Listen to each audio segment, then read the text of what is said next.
action this past weekend. Olivia Sumiel in your screen there played a prominent role in that 51-50 nail-biting win over the Yellow Jackets January the 8th, had 11 points and made all 3 of her three-pointers. Two teams searching for some traction, searching for a better seed as we gear up for the ACC tournament as the Yellow Jackets win the town. Right now, you see Wake Forest already starting out in their man-to-man, being very aggressive, trying to stop Georgia Tech from getting any shot or opportunity in the paint. Onana's off the mark. Harrison clears the board for the Demon Deacons as we check out the Wake starting 5. And, of course, all eyes on Jewel Spear, 16 points per game, also second in the ACC in three-pointers per game. As Sumiel drops it over the top, but Wake on top. Georgia Tech once again rolls out Cam Swartz, Tonie Morgan, the fantastic freshman, Dunn, Onana's, and Caleb Blackshear, who had 16 and 13 boards against the Demon Deacons. Dunn slashing in, challenged well, grabs her own miss, no, Harrison beats her to the spot, and the loose ball foul on Dunn. And that's a tough foul early, trying to hustle, being aggressive, going to the basket, but to be that far away from her, from the opposing team's basket and to commit a foul, that's a no-no that I'm sure Coach Fortner does not want Kira Dunn to get early fouls in this game. Especially after she scored 20 points against Pittsburgh. You'd love to have that scoring on the floor. Right. This is a salty Wake Forest defense. They really get it done on that end. That one off the mark from Spear. Georgia Tech basketball as we introduce Fallon's keys to the game. Yeah, for this one, it's going to be critical, I think, for both of these teams. But Wake Forest, they need to control the tempo. They want to and get transition buckets. They want to run and get some easy scores. And Georgia Tech, they need to attack the paint, just like we saw Kira Dunn do on that first possession and beast the offensive boards. They did that extremely well in the last matchup, 16 offensive boards in that game. So a beast offensive rebound there by Blackshear. Pick and roll, Onana's. The kick, Dunn. Buries the 3. And would you believe, Fallon, that is Georgia Tech's first 3 of the night. To that point, Wake Forest had held its opponents to 0 for their last 16 from 3. And that's an amazing stat line defensively for Wake Forest, but Kira Dunn stopped that streak with that last three-pointer. The Yellow Jackets in the second half in overtime versus Pitt missed all 14 of their three-point attempts. Morgan electric in the open floor, takes it herself. Onana's is there, and she'll go to the line off the foul. And that's sometimes what you need to do, Tonie Morgan being very aggressive to start this one. But this kick out to Kira Dunn, right over the Wake Forest defender. She's able to knock down the 3 and get on the board early, continuing her play from a game ago against Pitt the other day. Foul is on Sumiel, her first. Only the second free throw attempt of the year. Aisha Onana's, the 6'3" senior from Pamplona, Spain. Not often you see a big only have 2 free throw attempts, let alone a starting big. Right. So late in the season, as she splits the trip, Georgia Tech on top 4-2. And here you see Georgia Tech facing a Wake team that has locked down the three-point arc coming in. They have. And Wake's defense, nice shot right there. Elise Williams with the knockdown from downtown. But their defense is what's kept them in games this season, even though their record may not reflect it. But they are a solid defensive team and have shown that in the ACC. Not only leading the conference, but among the leaders in the country in three-point defense in particular. Morgan breaks the needle to Dunn, freshman to freshman. I like that tandem right there. I mean, that was just a nice penetration. And Morgan is always looking to pass first before shooting and finds Dunn. Well, hard to believe, and these teams linked up in early January. Tonie Morgan, the freshman from Tallahassee, Florida, had no points, no assists because she has been unbelievable in conference play since. Williams with another long-range 3. That's 2 triples back-to-back for her, and she showed her she's feeling it. Left that hand up for an extended time. Demon Deacons were 3 of 20 from 3 7 days ago. Their last game versus North Carolina State. Thanks to Williams, they've started 2 of 3. And Swartz draws the double in the corner. Another pitch out to Dunn. Hit it from that spot earlier. Doesn't get the roll there. Another offensive rebound. Blackshear. Yeah, Wake Forest's bench didn't like that. They thought it was a push in the back by Blackshear, but it's so important. You got to box out. And Blackshear took advantage and got that offensive board and put back. I caught up with Megan Chambia before her team shoot-around today. She talked about the need to deny offensive rebounds, and few are better at that. Michaela Blackshear is second in the ACC in offensive rebounds per game. That's a tough finish by Demera Hinds, the native of Metro Atlanta and Douglasville. Oh, she is showing out for the home team tonight, but that was a great move in the paint. Crisp offense by this offensively challenged Demon Deacons team to begin. They lead 10-8. Morgan got the blow-by, finds Dunn, cutting baseline. 2 more for Dunn, off the dish from Morgan. I like it. Kara Dunn is seemingly starting to get her rhythm as a freshman. You know, you go through those peaks and valleys, and she's starting to play well for Coach Gordon and this Georgia Tech team. Picking up right where she left off, the career-high 20 versus Pittsburgh, and Kara Dunn has 7. Pass was deflected by Morgan, and then off the fingertips of Samuel, a Wake Forest turnover. And you see this move right here, nice up and under, and finish by Hinds. And then you see Tonie Morgan with the dish, nice cut by Kara Dunn, and she's able to get the lay-in. She delivered that in a blink. Slides off the screen from Moananaz. Dunn attacks. Rejected by Hinds. Ooh, and does Dunn topple over her? Could be a second foul in Kara Dunn. Instead, they will just say over the end line, Wake ball. Yeah, that was a lot of contact. Dunn was aggressive taking it. Nice block by Hinds. They get tangled arm to arm, and it's kind of like Hinds flips Dunn out of bounds. Hinds' 28th block of the season. Midway through the first quarter. Williams has buried a couple of threes so far. Ball hawked by Swartz. The freshman Dunn with the matchup on Spear, the Demon Deacons leading scorer. Shot clock at 4. Hinds got on the lane, blocked by Blackshear, but they call Kayla Blackshear for the foul. So Hinds on the dime cut with the shot clock winding down. She'll shoot a pair when we come back, just underway in Atlanta.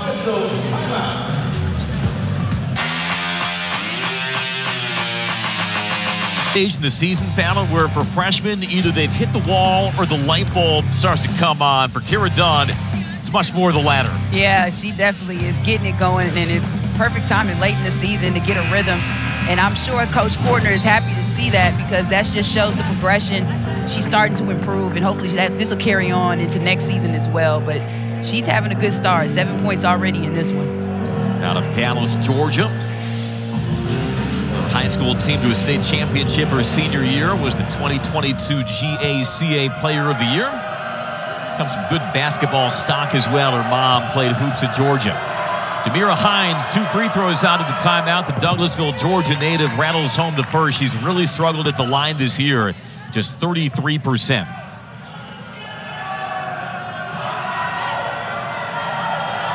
Her high school ball just down the road in Douglasville. Lithia Springs High. She'll have to settle for just 1, but Wake Forest with that free throw regains the lead. Right now, you see them coming with the trap that worked. Williams able to get the steal from Morgan. And it is Harrison on the finish. Kaya Harrison, the senior, with the game-winning field goal with 30 seconds left in Winston-Salem against the Jackets. All off that trap they sprung on Morgan. Yeah, and her teammates have to come and help. She got trapped as soon as she crossed over the half-court line. Her teammates have to anticipate that and give her a passing lane.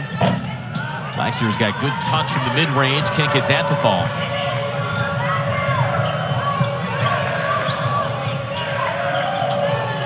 Catching up with Nell Cordner before her team shoot-around. When these teams met at Joel Coliseum, they switched every screen, and it really scrambled the Yellow Jackets. They're going to play man-to-man tonight, Fallon, but they're going to stay on their defender. Yeah. Come what screens. I understand that. You don't want to cause any confusion when you're in man-to-man. Stick to what works with your team. Williams, the step-back 3. Catches rim, doesn't fall. Williams, who's buried a couple of threes in the early going. Swartz always a threat from deep. Drives and pitches. Blackshear, again off the mark. And that is her range and her shot. Last 2 that she's had, she's missed from that area. Blackshear, a then career-high 16 points against Wake Forest last month. Another 3, this one from Harrison. I'm telling you, for one team not to be able to hit threes and being able to hit a couple, and Wake coming out early, they will let it fly and let it loose. Tech has to defend and defend well past the three-point line. Deeks 3 of 5 from 3 after going 3 of 20 from behind the line versus North Carolina State. Offensive rebound. Blackshear can't finish. Pulled away by Harrison. Trying to extend a 6-0 run. Williams plows over Swartz. Offensive foul. That was a great job by Swartz getting back so she could get positioning to take the charge. And then gets another possession for her team after that missed shot by Blackshear. But you see it right here.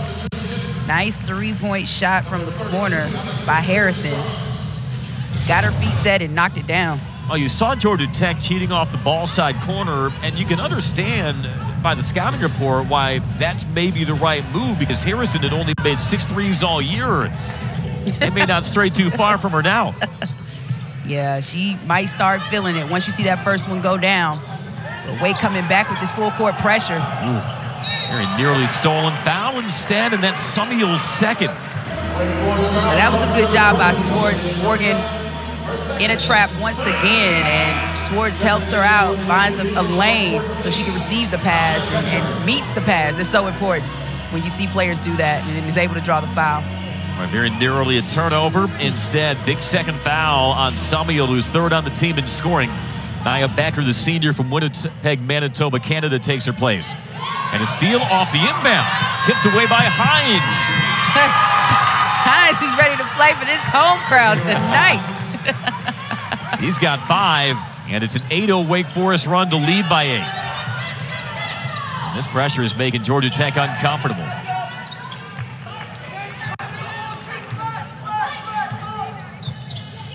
Morgan reads the screen and roll. Swartz on the pull-up. Ends the run.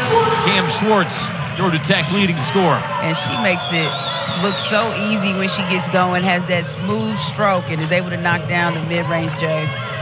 She had a really tough night offensively as Becker gets tripped off the ball. They'll tag Blackshear for it. Cam Swartz in that double overtime loss to Pittsburgh, just 3 of 16 from the field. How about Hinds stepping out?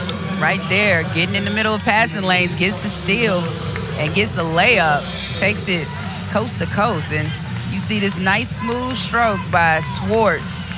Man, that shot looks gorgeous. COVID senior from Marietta, known well around the ACC from her days at Boston College. Swartz, the stop and go. How about that finish by Jules Spear, the little rope-a-dope on the baseline. That was a nice move. That was a pro move. And you hear the staff, I see you two for making something shake. She won't just launch from deep. Final 90 seconds of the first quarter. Wake Forest has opened up the 8-point lead. Hermosa.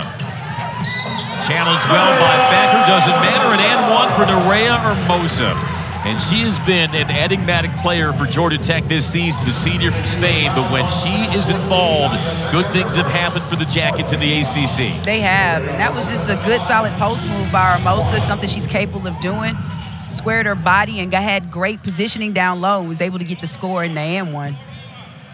She was nearly an 11-point-a-game scorer last year for an NCAA tournament team. Only 5.2 this season, but she's perked up her scoring of late. Yeah, it's a difference. That's a big adjustment. We forget she played alongside Lorella Kubai for her first 3 seasons at Georgia Tech, and that's big shoes to fill, to have that teammate that you can play alongside with and have that type of chemistry with. Hermosa out defending Becker.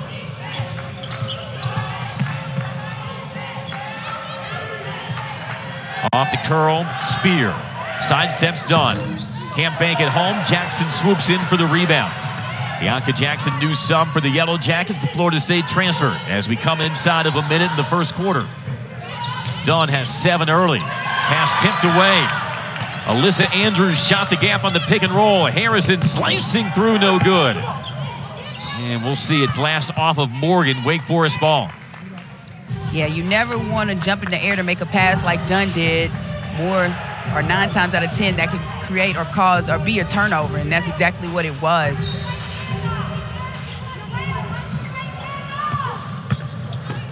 Reverse, Becker. Track down in the corner.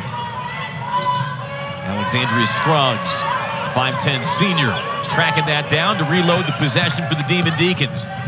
Becker finds a crease, and she'll have a chance for three the hard way. She serves it right back to Hermosa. And that was an aggressive move. Usually Hermosa, a solid defender that can move her feet. But Becker was just too quick going to the basket, able to get the finish and the and one. Nice move. Nice little clear out as well from Scruggs. Becker coming off an ACC high, 8 points in their loss 7 days ago to North Carolina State.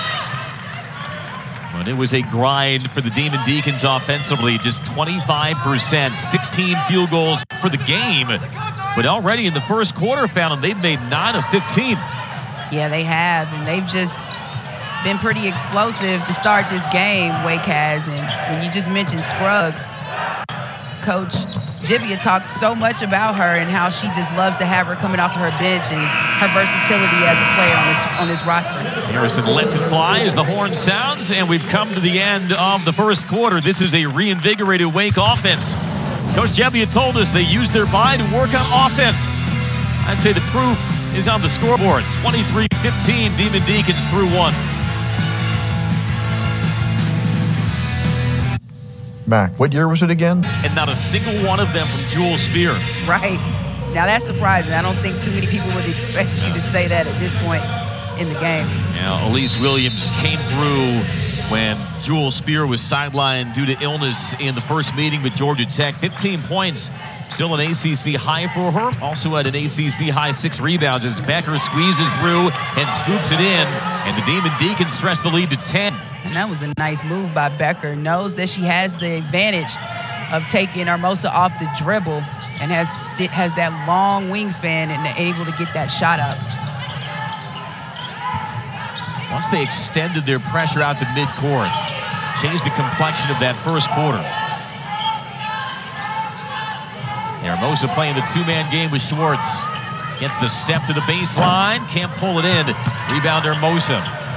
And another offensive rebound for Georgia Tech, something that Coach Jibbia did not want to happen tonight, especially how Georgia Tech rebounded in the last meeting. Morgan off the hedge, finds Schwartz wide open. And the Jackets now just 1 of 5 from 3. There are some nights where Georgia Tech is automatic from beyond the arc, and some nights where it's like trying to draw blood from a stone. Yeah. To the exasperation, no doubt, of Nell Fortner. Andrews' hook shot is long. Dunn tries to get things revved up. Leading the Jackets with 7 in the first quarter.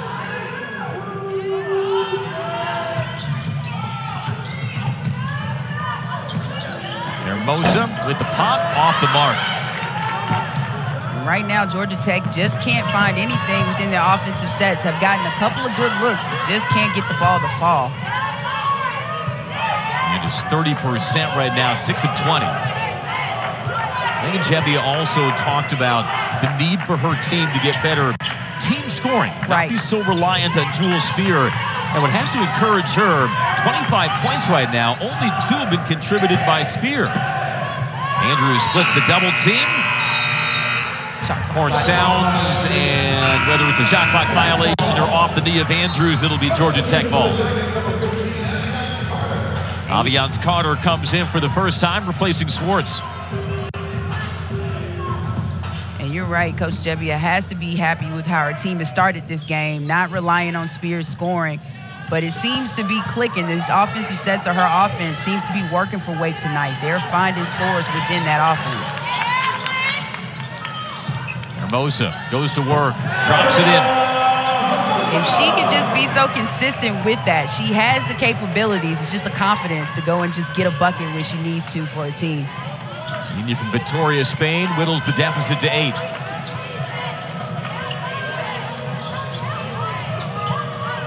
Scruggs throws it away. Little off target trying to find Andrews. Alexandria Scruggs, the senior who Megan Jibbia calls her Swiss Army knife, does a lot of things well. Yes, she does.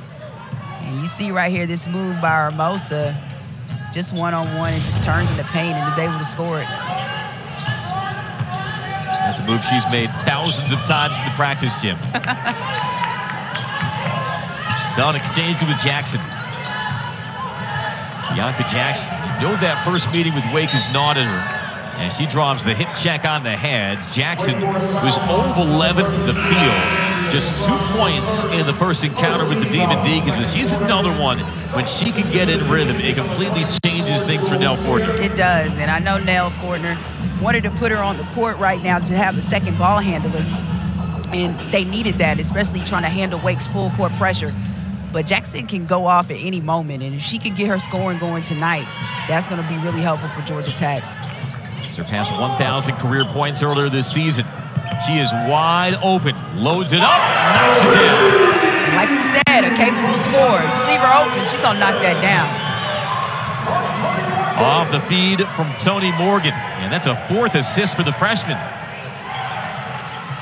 Deeks trying to snap a scoreless streak, approaching 3.5 minutes.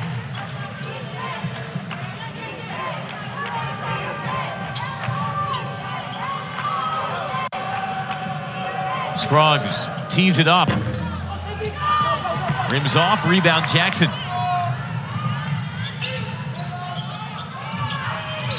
And another hand check foul, this one on Andrews. The second foul of the quarter against the Demon Deacons. So take a look at the ball rotation again.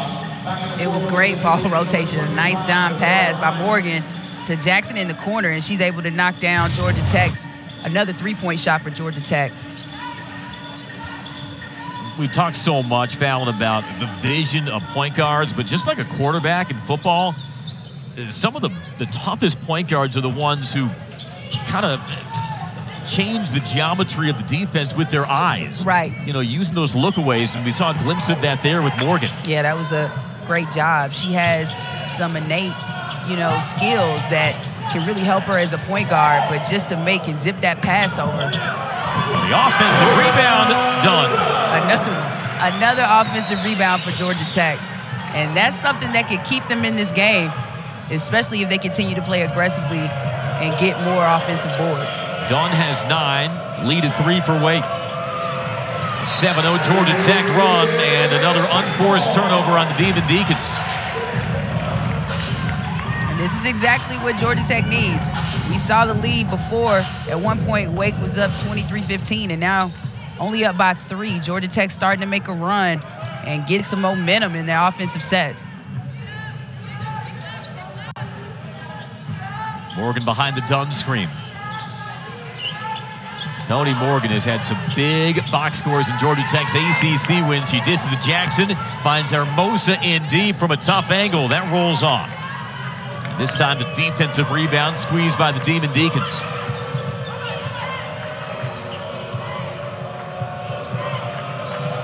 Becker off the screen. Misfires on the 3, and is last off of Wake. And with that, we have timeout. Demon Deacons has stretched the lead to 10. It's now down to 3, 25-22 Wake. Midway through our second quarter in Atlanta.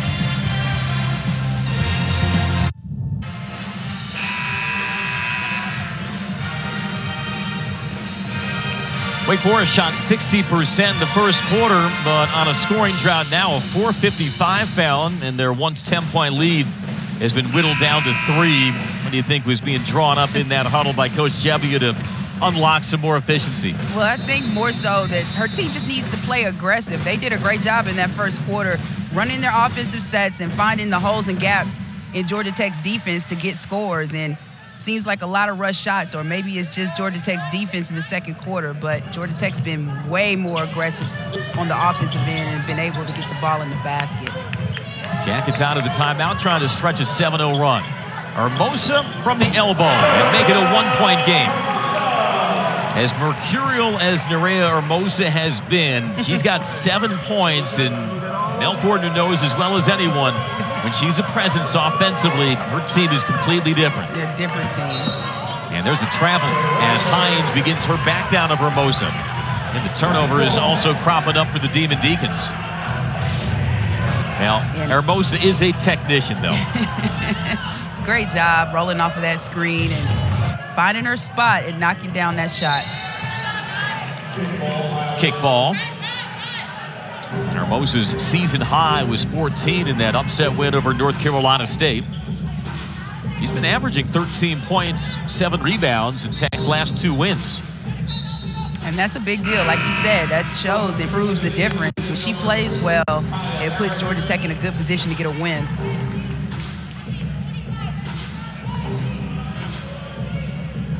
Georgia Tech's last lead was 6-5. Morgan bounces through a double team. Jackson. And that was a good pass. Good positioning. It was risky, but Jackson was right there to corral that pass. Well, you know those point guards balance. Sometimes they see angles only they can see. Right. Jackson on the reset. Stacks up a screen from Hermosa.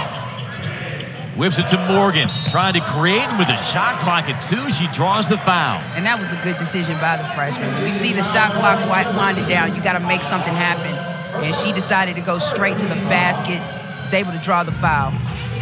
Yeah, I'm not sure she was driving necessarily to get a shot up. I think she was driving into the hip of Harrison, hoping to get the whistle. It's her first, team second.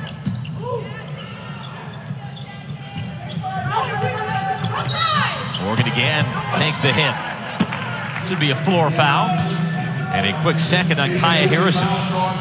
Morgan's strong, even taking the body shots, drawing that foul, going to the basket. Didn't count, but she was still able to finish that shot. With her 2 fouls, Harrison comes out, Scruggs re-enters. Morgan still scoreless.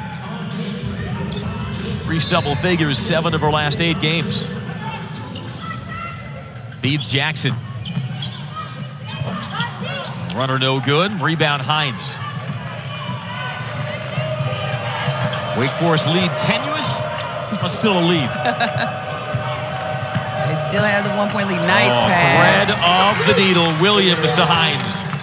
Nice dish by Williams. We've been seeing the shooting this evening. Hadn't seen a lot of the dishing, but that was a nice assist. And there's some pick and roll rapport right there. Morgan stripped on the way in. Williams with Carter back. Throws it behind Hinds. Carter might have gotten a piece of it, but a travel on the Jackets will keep it with Wake. Wow. What a change in events. That was a bad pass after Williams made a great pass. And we are going to see it on the replay right here. Nice roll to the basket and finish. But that was a good pass by Williams on the last possession. Had the turnover, but Wake gets the ball back. Pass to selling it short. That was a dime. That was a dime. Hinds wild over Hermosa. Cam Swartz back in the ball game for the Yellow Jackets. Inside of 3 minutes, first half. Wake back in this man-to-man. Georgia Tech needs to see if they can get that ball into Hermosa in the paint or get something in the paint going. Thrown away. Spears shot the gap. In the stare down with Dunn. Off the side of the backboard on the pull-up. She forced it. Still only 2 points for Jewel Spear. That was good defense by Dunn. It's a big assignment for the freshman as she comes through underneath, lays it in, and a chance to tie this at the line. Right. She's up for the big assignment. Did a great job on the defensive end. She gets a nice pass from Jackson in the and one. Finishes at the rim. And it's all smiles for Kara Dunn. She has it going in this game so far. Showing proper deference to the 6th-year senior Bianca Jackson for the pass. The foul is on Scruggs. And Dunn, again, coming off the career-high 20 points last time out versus Pitt, already with 11. Yeah, she has had a nice game so far in this game, and a key reason why Georgia Tech's down only 1. And now tied. Well, it just shows the trust that Kara Dunn has earned from Nell Fordner and her own growth, that Nell gave her first career start on the road at Louisville, which might be the toughest place to get baptized in the starting lineup, but she responded with 17 points in that game. And an illegal screen. That's Scruggs, and now that's a second on her. We were just talking about Dunn getting her opportunity. When you get that opportunity, you have to take advantage. And so far, since she's been in the starting lineup, she's done that. She's shown productivity, and it's just continued to get better game after game. And I know Coach Fordner is excited to see that with her just only being a freshman. That foul, by the way, Wake's 5th of the quarter. Jackets will shoot from here on out. Summiel comes in for Scruggs, and she was chased into the bench with 2 fouls midway through the first quarter. Now Wake switches to that 2-3 zone. Lob down to Hermosa. She taps it loose to Swartz, who hangs. Can't hit. That would have been a nice finish. Just couldn't get it to fall. But you see Georgia Tech was trying to force it. Good hustle by Swartz to recover that pass, but just couldn't finish the shot. Swartz just 1 of 6 from the field. Spears turns the corner and lays it in. Nice move. Probably the easiest shot she's had all night. Get some daylight and is able to knock it down. That was a burst. The junior from the Colony, Texas, preseason All-ACC. Approaching a minute to go in the second quarter. Jackson drives and dishes. Carter open. Off the mark, long carom. Hermosa finds Jackson fit on the lane. Foul line jumper doesn't fall. Ricochets loose. Bodies thrashing for it. Jump ball to call. Arrow keeps it with Georgia Tech. And that's a good hustle by Georgia Tech again. Going hard on the offensive board. So far in this game, Georgia Tech already has 7 offensive boards. And good job by Carter to follow that miss and able to corral that basketball or draw the foul.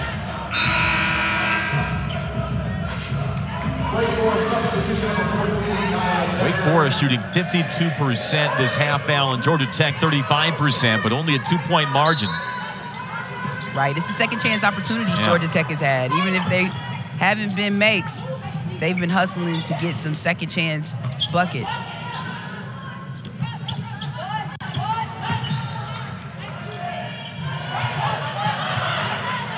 Jackson reads the pick and roll with Hermosa. Finds Carter. She pulls up. Tough shot and boarded by Hinds. That was a tough shot. Carter's been shooting the basketball better than she did a season ago this season. You can see the improvement in her shot. Just was not able to get that last shot to fall. The shot clock was winding down. Shot that with some traffic. 8-second differential, shot clock in game. Becker thought about the 3, hands off instead to Williams. Wriggles her way baseline, and they call the foul on Hermosa. We'll see if it was in the act. I like it. A lot of these Wake Forest players, they're shifty and getting to the basket.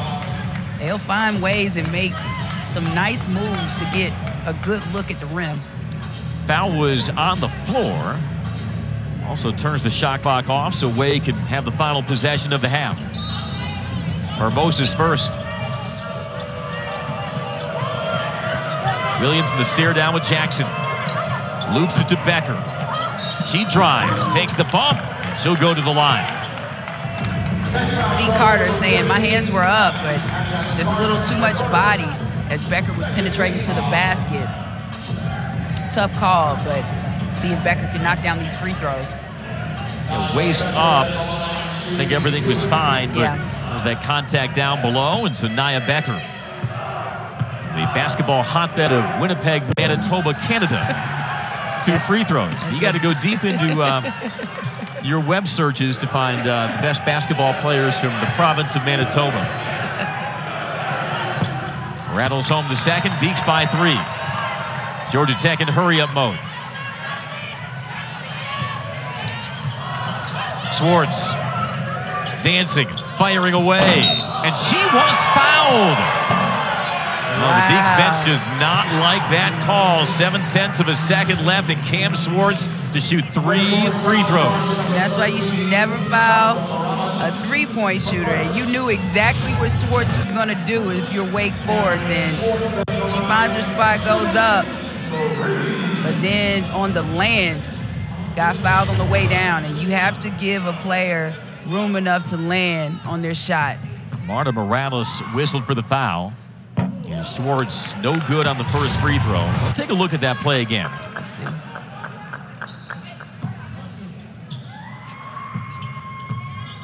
There was a little contact on the snap of the wrist, maybe. Yeah. Boy, Swartz, you don't see that often. You don't. 82% free throw shooter. She'll have one more. She keeps reaching for that arm. Her shooting arm. to settle for 1 of 3. And the Demon Deacons will settle for a 2-point lead going into the locker room. For a team that's 0-7 on the road in the ACC, Megan Chevier's team in front 30-28 over Georgia Tech. Second matchup of the year between Wake and Georgia Tech. It was tight the first time around. It's tight. Georgia Tech might be the most evenly balanced team in America because right now they have scored 1,565 points and have allowed 1,565 points. Yeah, that's a crazy stat line. And, you know, it talks about Georgia Tech defensively. They've been solid in this league, especially in ACC play, but it's still been tough for them to get baskets and score.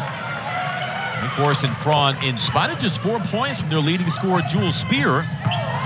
Morgan got the blow-by. Oh, she might have lost that on the way up, though. Yeah, it looks like it. She definitely had the rim and missed it. Morgan has dished out 4 assists. No points yet for the freshman. Georgia Tech's last lead was 6-5. Harrison wriggles loose, closed off well by Juan Adanaz. Bouncing around, no from Summiel. Rebound, Swartz. Georgia Tech is 33% so far, but right in it with the Demon Deacons. Yeah, they're in this game because they've just been aggressive, and especially on the offensive end, attacking to get second chance opportunities.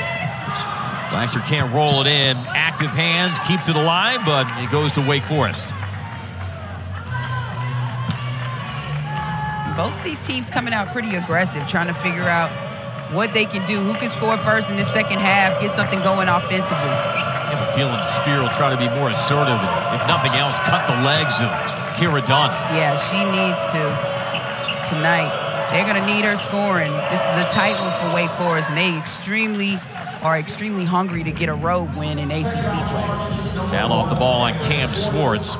It's her first.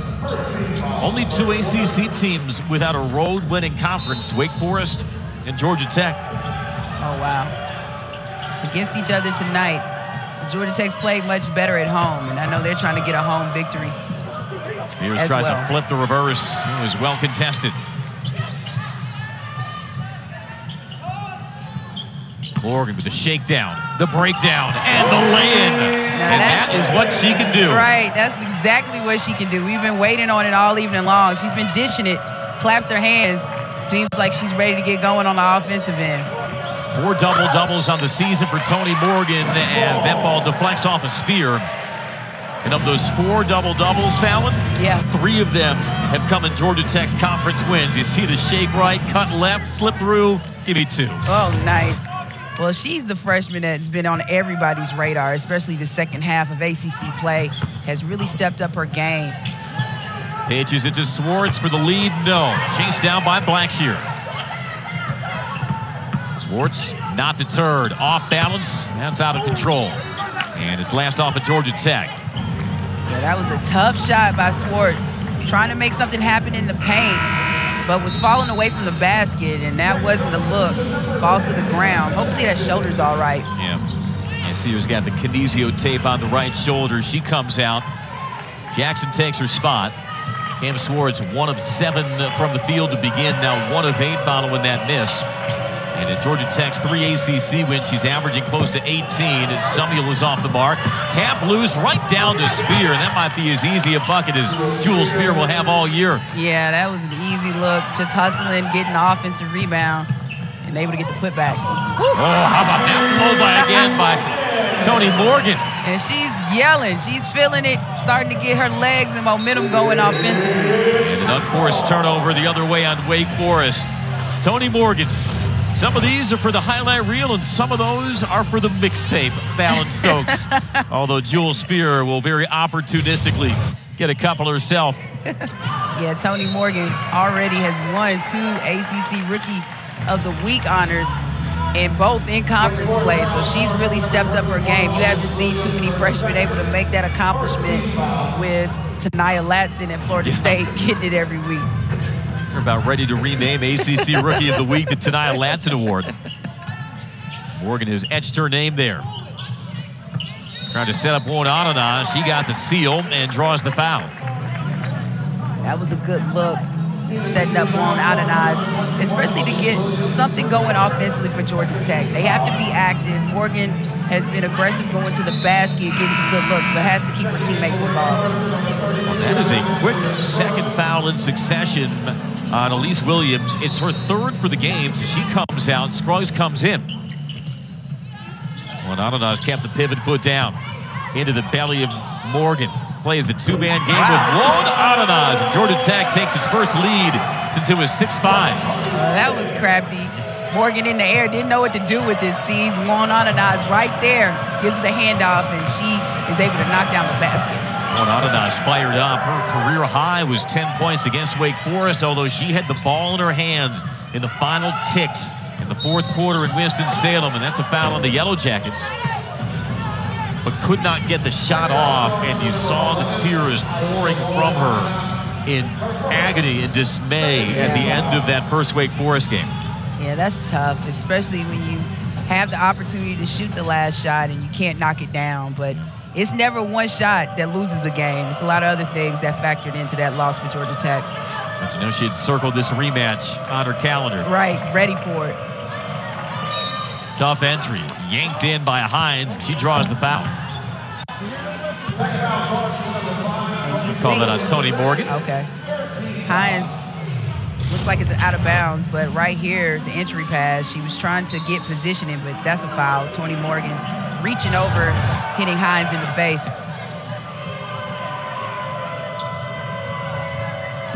Another entry, Hinds can't handle it.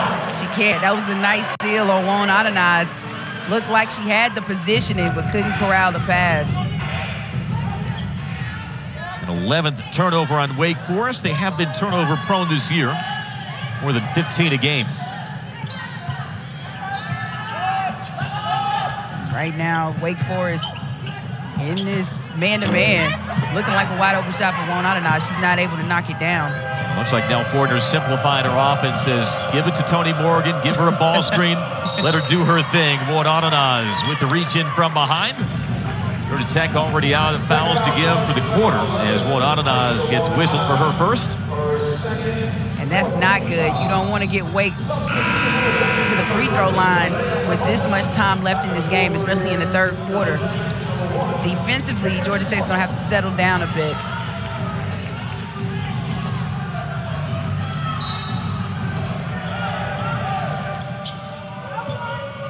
Wake Forest led 25-15 in the opening seconds of the second quarter.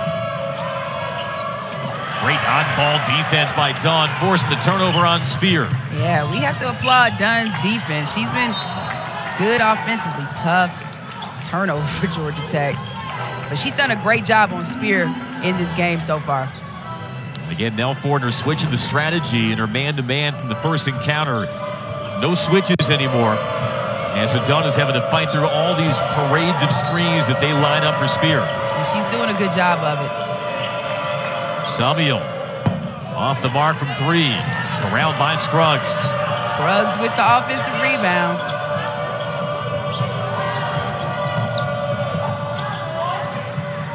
Now to take the touch.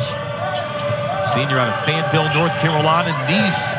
A former 11-year NBA veteran in John Bagley, who ended his career with the Atlanta Hawks, gets away with a push-off, rolls off the fadeaway, rebound Jackets. That was a lot of contact in that possession. John Bagley would be saying, I don't know if we'd get that whistle in the NBA.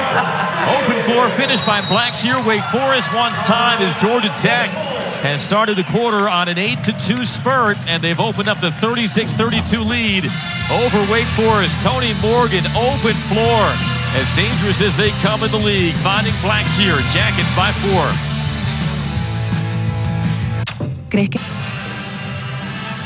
Jackets have trailed by as many as 10, lead by 4. With 4:56 remaining in the third quarter, really locking things down defensively, particularly in the third quarter, Fallon. Yeah, they are right now.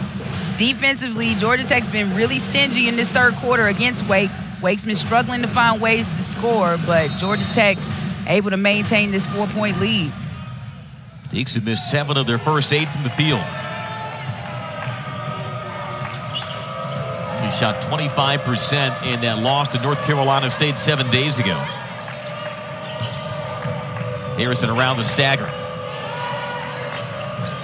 Walled up by Morgan. Spear now. Can't drive past Dunn. Shot clock at 7. Spear has a hair trigger. She lets it fly. Rims it no. And once again, Blackshear out-wrestles her man for the rebound. It's an 8th rebound for Kayla Blackshear.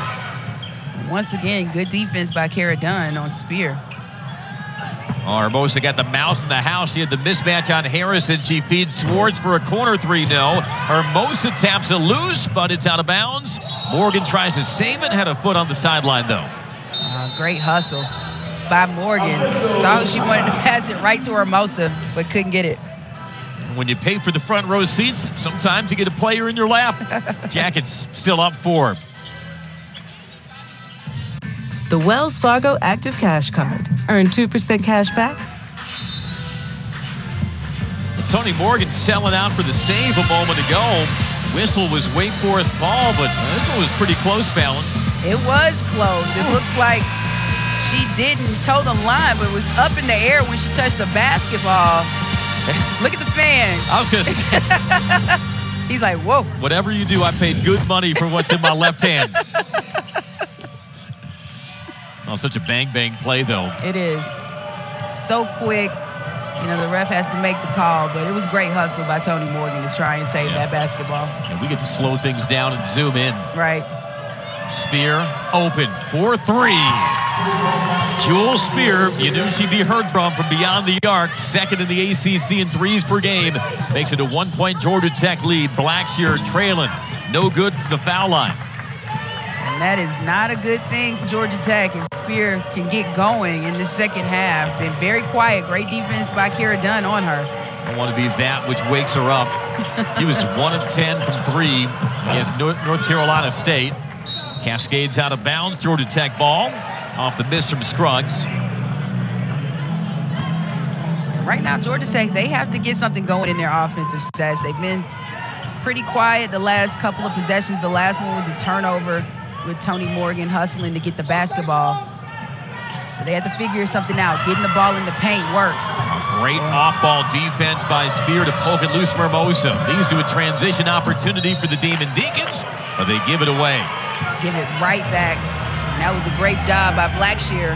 Getting back on defense, getting positioning, and able to draw the charge. Still a 1-point game, less than 3 minutes to go in the third quarter. Jack is trying to snap a 3-game losing streak. Dunn shovels to Blackshear. That was nice. Freshman to the sophomore. Blackshear has been playing well in ACC conference play as well for Georgia Tech. And anytime she can get going inside, that's very helpful for Georgia Tech. And the strength to split the double by Dunn, out hounding Spear. Wants to set up the high-low with Summiel. Instead, the 3 is no good from Becker. Demon Deacons started 3 of 5 from 3. They've since gone 1 of 9. Dunn pulls the trigger, rolls off the 3, and a loose ball foul on Blackshear. Yeah, that was an easy call for the ref to make. Summiel had position. It was in front of Blackshear. She decides to jump up and reach over her. Gets the foul. See right here, Kara Dunn being double teamed, splits, finds the little crevice, and makes a nice dish to Blackshear for the finish. Well, meanwhile, the foul on Blackshear is her first, but 5th of the quarter against Tech. So the Demon Deacons will shoot 2. Blackshear out, Jackson in, and Summiel, 75% free throw shooter this year in limited attempts. The chance to chip into the deficit. This is a close game. It's tight. We knew it was going to probably go down to the wire like the game did a few weeks ago between these two teams. But right now, Tech still able to hold their own with this 3-point lead. Handicapped by 2 early fouls. There's again the bounce on the first. Started every game this year for Coach Jebbia. Earned her first career start here at Georgia Tech in 21. She's a good, solid player for Wake Forest. To shoot the basketball, you don't want her to get hot. what enabled Wake Forest to stretch out that lead in the second quarter. Oh, as Morgan switches hands and finishes with the left. She was underneath the basket, switches hands, and then still gets the ball above the rim for the score. That was an amazing finish by the freshman. She is a bucket getter. And after a scoreless first half, she's got 6 to go along with her 6 assists. And Morgan hits the floor, but the foul called on Georgia Tech, and it's on Morgan. Yeah, she and Williams got hooked. It seems like their arms got hooked as she was trying to stop her from penetrating. But this move right here with the left hand in the finish, man. No disrespect to Nell Fortner because she's had a decorated career, but that you can't teach. No, you definitely can't teach that. And it's the athleticism of Morgan. She's a very athletic player. Was an nationally ranked high jumper in high school and was an incredible athlete. So I'm not surprised to see a move like that being made by Tonie Morgan. Now that was her third foul, however. And she comes off. Williams good on the first free throw. And so might this be the opportunity Wake needs? Get back on the right side of the scoreboard. Aviance Carter, the sub for Morgan. Yeah, and those free throws are so important when you see those misses and those opportunities to try and cut into Georgia Tech's lead.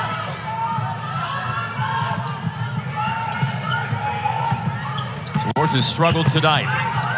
Trying to work her way in deep. It jammed loose. Bounces on the baseline, stays with Tech. And this gives Georgia Tech another opportunity to see if they can get something in the half court.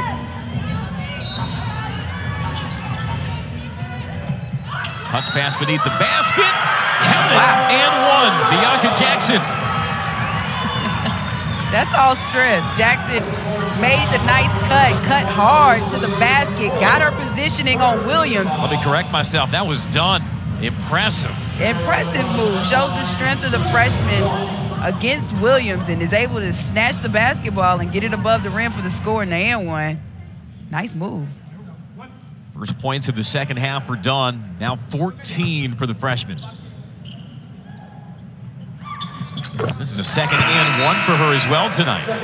Just being aggressive, continuing to play aggressively and go hard to the basket. And I love what she's doing and using her body to open up and create space for herself so she can get some easy looks at the basket.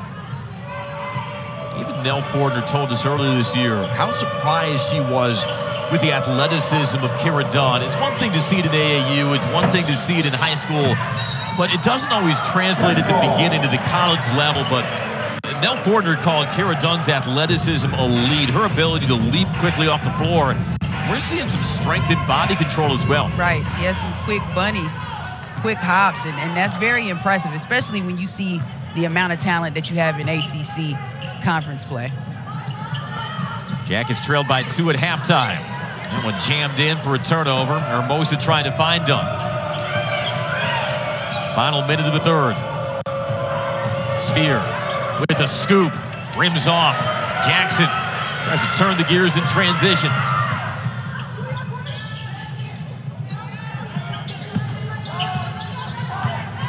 Right now, tough. Jackson loses the basketball trying to penetrate, and Wake gets another opportunity. Step back doesn't fall, and a loose ball foul, and it is going on Swartz. Now she had the inside position, but she undercut Sumiel. Now Fortner not in agreement. Wake Forest to shoot 2. Looking at this, it seems like Swartz was just trying to get positioning and box out. Sumiel's going up for the rebound over Swartz's back. I don't know, that's a tough one. Yeah.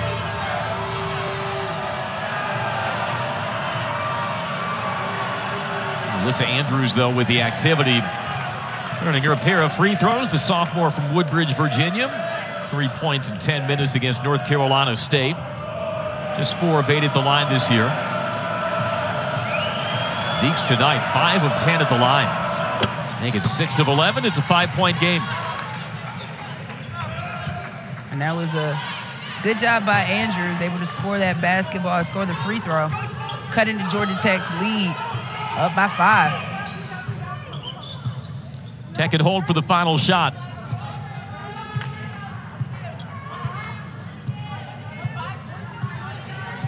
Jackson biding her time. Scruggs wary of the screen from Hermosa. Schwartz has to track it down.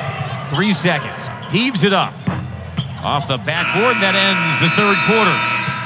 Georgia Tech flipped a 2-point halftime deficit into a 5-point lead through 3 as they look to shake this 3-game losing streak. Bidding for another close finish between the Jackets and Deeks. Spear maybe launch it a little more as we head to the final quarter.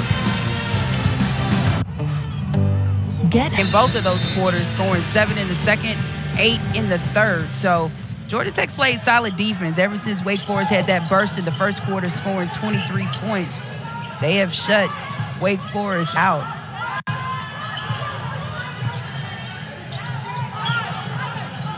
Tech basketball to open the quarter. Morgan open for 3. Bottoms.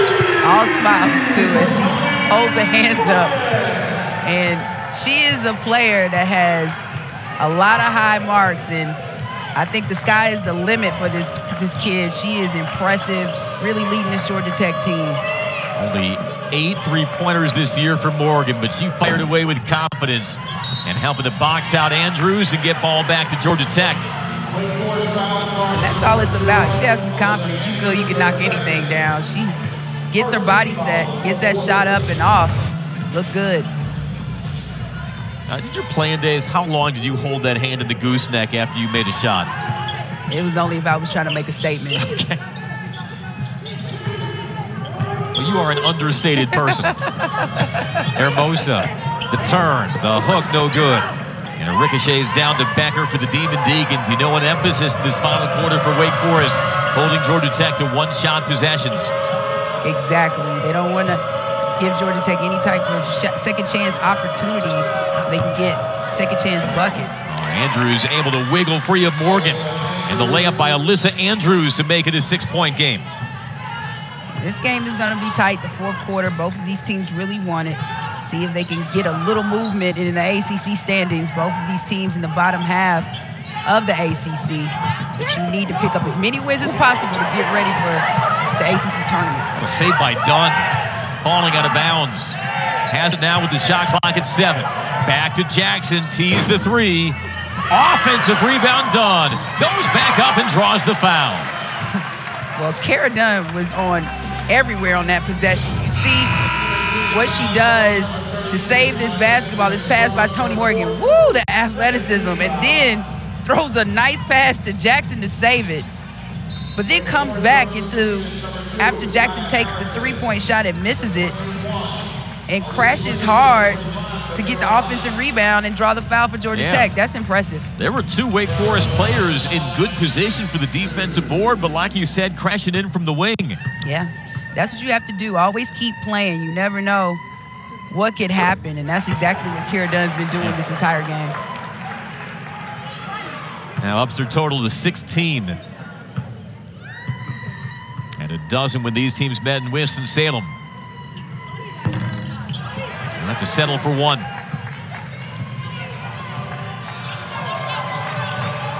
And you have Jewel Spear lurking on the arc.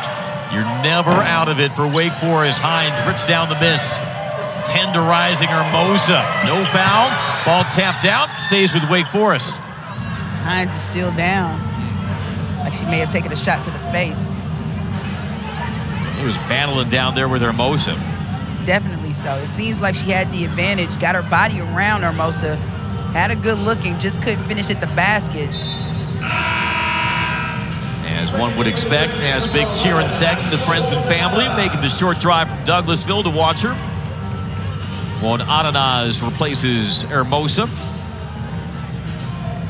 Hinds so far 7 points, 5 rebounds. She seems like she's all right. Yep.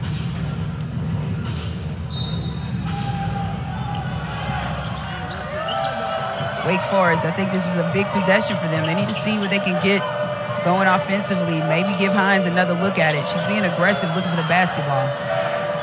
Spear is not on the floor right now. Harrison has to crank it with the shot clock expiring. And a stays with Wake Forest, and Hinds working hard to force that tap off Won't Adenaz. And I think Georgia Tech thought it was a shot clock violation. You see Coach Fortner saying the same thing. That's why Won't Adenaz kind of just stopped and didn't box out. But you got to keep playing until that whistle is blown. You can't assume what's going to be called. Yeah, you hear the buzzer, but you really need to listen for the whistle. Right. Spear back on.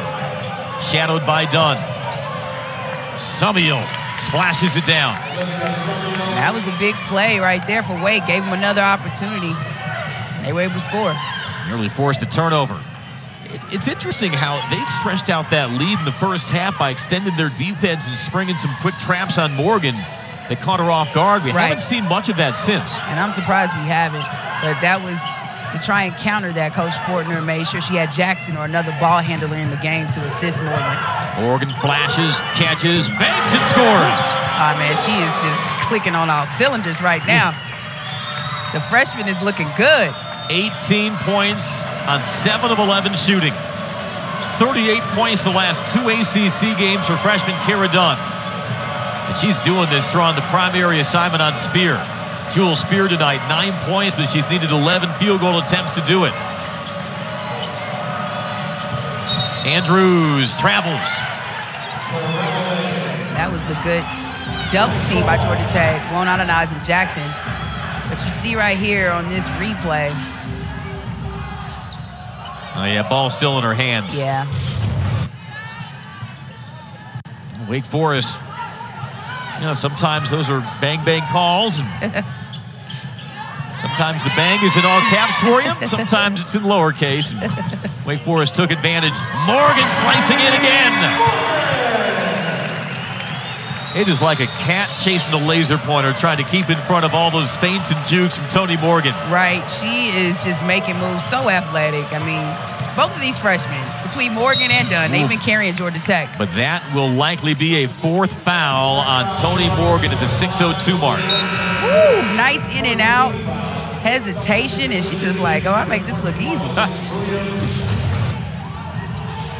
We'll see what Nell Fortner does, though, with that being the 4th foul on Morgan. Looks like she's going to sub in Cam Swartz. Morgan exits for now with 11.6 assists. How about the work of Bianca Jackson, though? She was part of that reserve unit for Nell Fortner. She's got 6 assists herself tonight. Well, she can dish it. Even when she was in the starting lineup, she was basically running a point forward for Georgia Tech. But since Coach Fortner's made the transition and making Tonie Morgan the full-time point guard starting, it's good. It's a great asset to have Jackson coming off the bench, another ball handler that can come off the bench and relieve Morgan and give her some rest. Wow, Harrison 0 of 2 at the free throw line. Fallon, she had made 10 of her last 11, and Jackson deflects it off Harrison just to twist the knife a little more. Tech basketball. It does. And right now, perfect time in Georgia Tech in the 4th quarter, really putting on the defensive pressure, but hustling to get new possessions or extra possessions so they can try and extend this lead that they already have. Just like we showed you, 2nd quarter, 3rd quarter, here in the 4th, slow starting quarter for Wake offensively. And that's what they can't have. I mean, you're not putting yourself in a good position to win a basketball game, especially on the road, if you have 2 single-digit quarters as a team.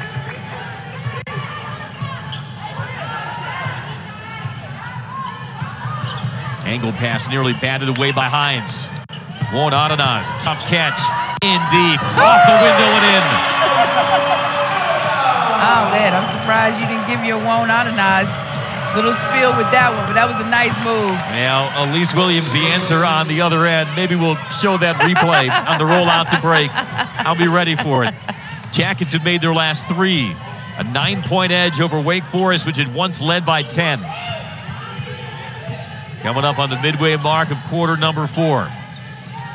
Won't Adenaz's career high was set last month versus Wake Forest with 10. The handoff to Swartz. She hits the 3. And I know she's like about time. Was looking for the and one, but was able to knock that three-point shot down. And we know that Swartz can knock them down with the best of them. Williams can't answer. Offensive rebound, Hinds, and she's fouled before the stick back. And Hinds is strong. The way she just skied for that offensive rebound. But this shot right here by Swartz gets her feet set and able to knock down a big-time 3-point shot. Yeah, she had missed 9 of her first 10, but shooters shoot, and that shot from Cam Swartz gives Tech its largest lead.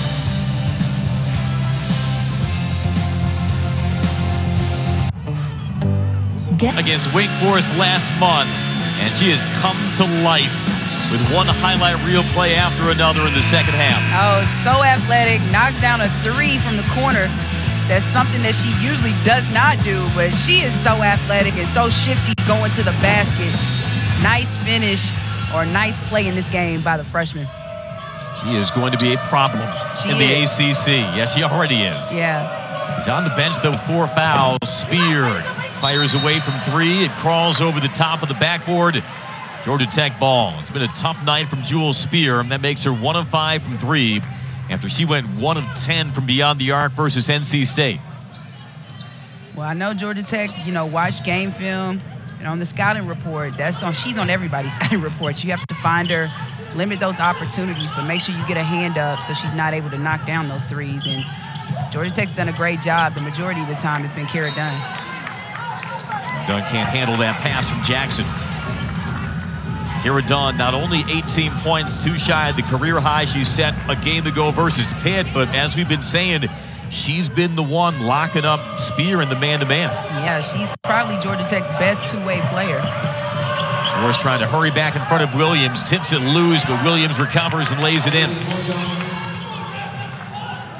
Elise Williams up to 9. Wake Forest has been a rugged defensive team, and they'll need to show every bit of that ruggedness over the final 4 minutes.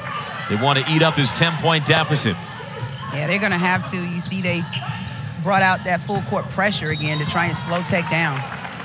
Foul on Hinds. Team's 3rd. Hinds is 1st. Georgia Tech was on the receiving end of a gut-wrenching loss here last Sunday versus Pittsburgh. It led for 32 minutes, but game-tying 3 as time expired in regulation, unable to ice it against Pittsburgh. They fall in double overtime. Jackson doubled out between the rings, somehow finds Blackshear. Entry pass padded Samil. Wow. Leads to a turnover. That was good defense by Wake Forest. Great movement to get a deflection and a steal. And now a foul on Blackshear. Beg your pardon, it's on Jackson. Okay. She'll come out, and Morgan with her 4 fouls comes in. You might as well. I mean, you got 3.5 minutes left in this game. You got to go ahead and just let Tonie Morgan go out there and just play. Spear on the dribble drive, banks it in. Muscle that overdone. She had to, because that was still solid defense by Dunn, but Spear was able to get one. That's a grown woman bucket by Jewel Spear. More pressure. Batted. Morgan recovers, and it's an over and back violation. Boy, all of Georgia Tech's coaches immediately leapt out of their seats. They thought it got deflected. I thought it did too. Before possession was regained. When we looking at it right here, might have been their touch. Yeah, maybe she touched it before she crossed back over. And with 3:03 to play, timeout called by Georgia Tech. Now Forder trying to settle her team down, up by 8. Now backcourt violation called against Georgia Tech, but I think as we saw this during the commercial break, they got this right because it glanced, it seemed, off the fingertips of Morgan in forecourt, retrieves it in backcourt. Yeah. By the rule book, yeah, that's a backcourt violation. That was the right call.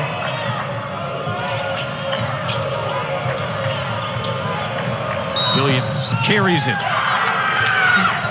Yeah, I was waiting for that call. Ref's whistle was a little late, but it looked like a carry to me when Williams was trying to turn the corner. Megan Chevia stoic after that whistle goes against her team. Georgia Tech by 8, trying to fend off this pressure.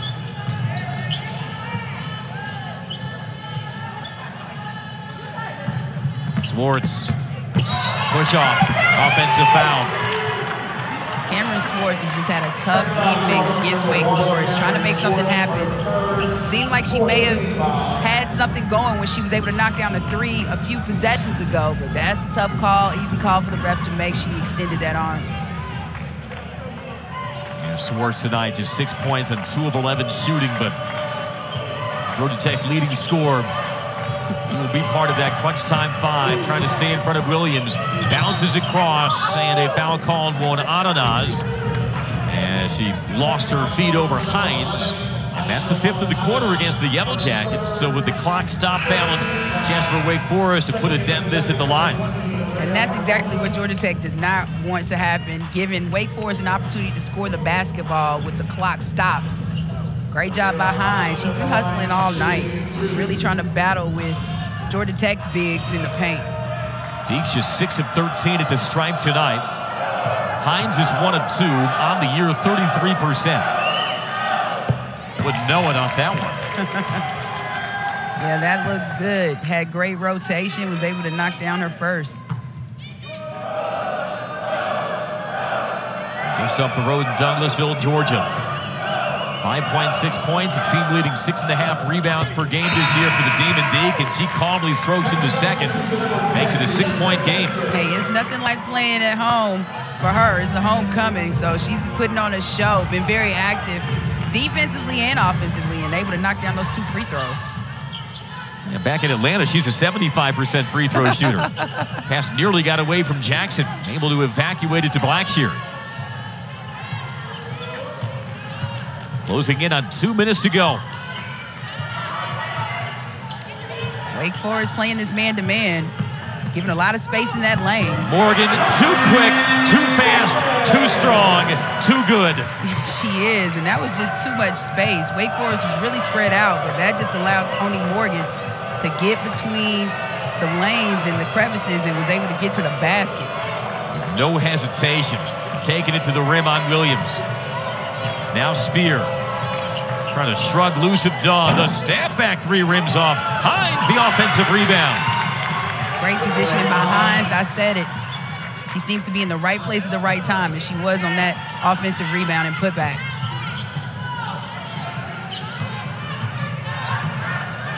Jackson slings it around the double team to Morgan to beat the 10 count. Wake Forest still has a foul to give. They do. 2-possession game. They want to trap on Morgan. Jackson to Dunn. Back across, Morgan. Takes the return feed, 4-3. That could have been the dagger. Instead, Harrison in full sprint. Deeks down 6, the up and under, in and out.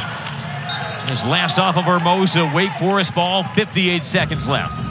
Yeah, that was a good move by Harrison. She gets past Tonie Morgan, going to the lane, but just couldn't finish. And wow, look at these. These quarters have been tough for Wake Forest to score this evening. They have struggled. He's almost had her pocket picks. Crossover. Into the paint with a runner. 58-54, Wake Forest calls time. And you see Williams, she was looking for the and one. She's been really grabbing her hand or her finger the last couple of possessions. Something must have happened, but she was able to knock down that basket. Elise Williams, who had an ACC high 15 against the Jackets in January, a team leading 13 tonight, cuts the margin to 4. Now, from a strategy standpoint, Fallon, obviously Wake Forest is going to try to force a turnover with its pressure. But if you're Megan Jebbia, do you try to pick up that 4th foul, try to force Georgia Tech to the free throw line, or do you still sit down and guard for another half-court possession? I think you can guard for a half-court possession on this one. It's still a lot of time, 48 seconds. See if your defense can get a stop. And then if you can get a quick score, get back and get into your full-court pressure again. See if you can create a turnover. Now, Georgia Tech just called a timeout so they could advance to the forecourt. See, and that's the beauty of the game now in women's basketball. You have these timeouts where you can advance the basketball like the NBA of sorts and give your team a better chance of trying to score on the offensive end. Now, it's been a youth movement for Nell Fortner tonight. Her 2 leading scorers, the freshman Kara Dunn, 18, Tonie Morgan, 13. He's also dished out 6 assists. Georgia Tech just 6 of 10 at the free throw line tonight. If you're looking to ice a game, well, Georgia Tech is on pace to set a school record for free throw percentage in a season. We know it's a whole different set of circumstances when it comes to the clutch. But this is not a team like in years past with Georgia Tech where you can get them into a free throw shooting contest and they keep that door ajar. That is true. They have really improved in that department this season.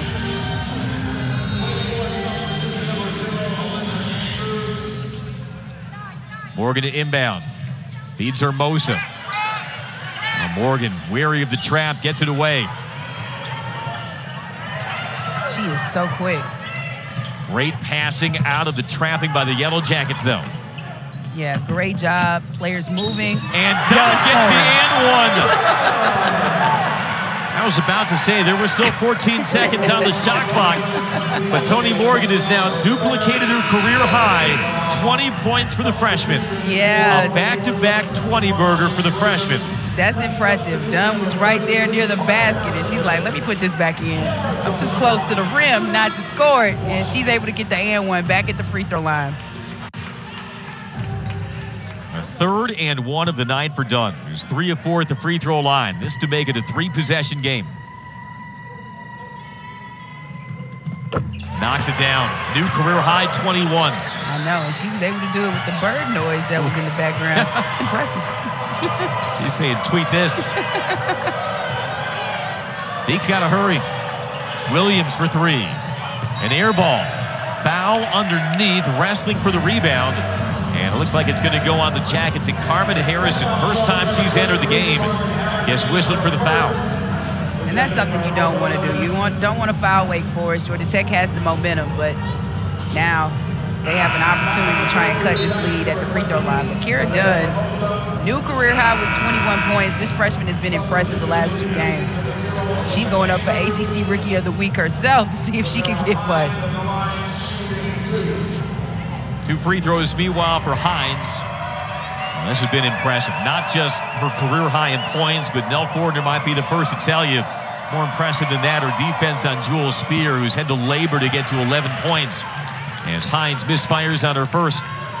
That is so true. That speaks volumes. The defense that Kara Dunn has played on Spear this evening has been phenomenal and is a big reason why Georgia Tech has the lead that they have right now. May not have been Jewel Spear's night, but trust us when we tell you, she is a one-woman panic attack in old gold and black. She is. Timeout Georgia Tech so they can advance it. It's a 6-point game.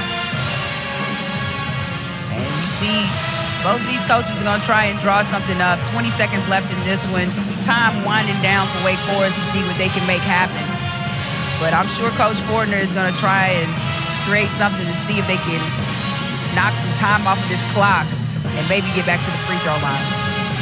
Yeah, if you don't get that steal or turnover right away, you got to foul. Yeah.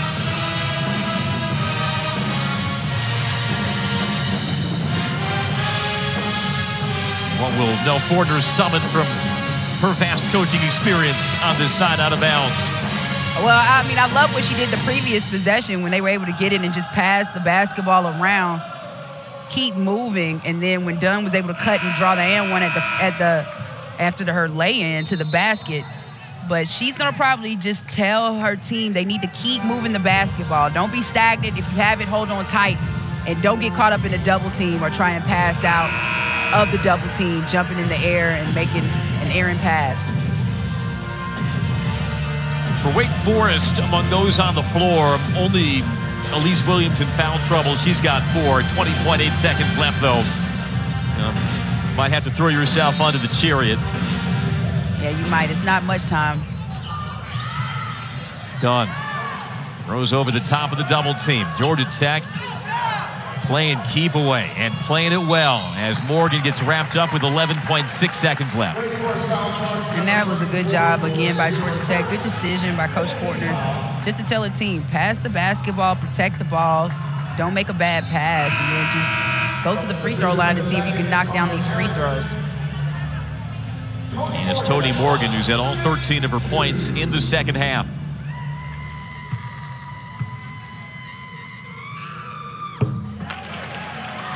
Georgia Tech as a team, third in the ACC,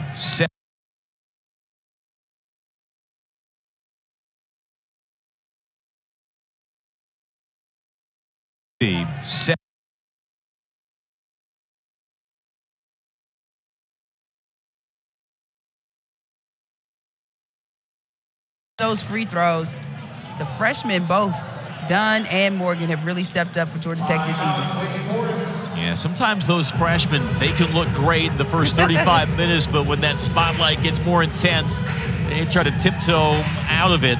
And not Dunn, not Morgan. And no. These are two foundational pieces for Nell Fortner in the years ahead. I know it's not been anywhere close to the season she or Georgia Tech fans have anticipated, 3-11 in the ACC.